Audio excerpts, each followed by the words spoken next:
दर्शक बंधु आज राज्य में सुना और रूपार मूल्य में बड़ परिवर्तन आसी।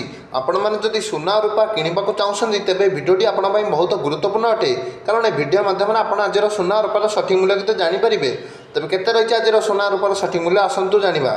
आज भारतीय बजार में 24 कैरेट सोनार मूल्य 10 ग्राम पिछा 98,290 टଙ୍କା रही बेले 22 कैरेट सोनार मूल्य 90,100 टଙ୍କା रही। से भाव आज राजधानी भुवनेश्वर में 24 कैरेट सोना मूल्य 10 ग्राम पिछा 98,290 टଙ୍କା रही बेले 22 कैरेट सोना मूल्य 90,100 टଙ୍କା रही। से भाव आज देशर राजधानी नुआदिल्ली में 24 कैरेट सोनार मूल्य 98,440 टଙ୍କା रही बेले 22 कैरेट सोनार मूल्य 90,100 टଙ୍କା रही।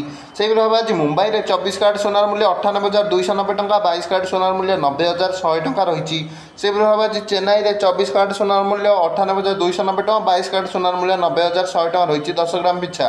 से भाव आज कलिकता में 24 कैरेट सोनार मूल्य 98,290 टଙ୍କା और 22 कैरेट सोनार मूल्य 90,100 टଙ୍କା रही 10 ग्राम पिछा।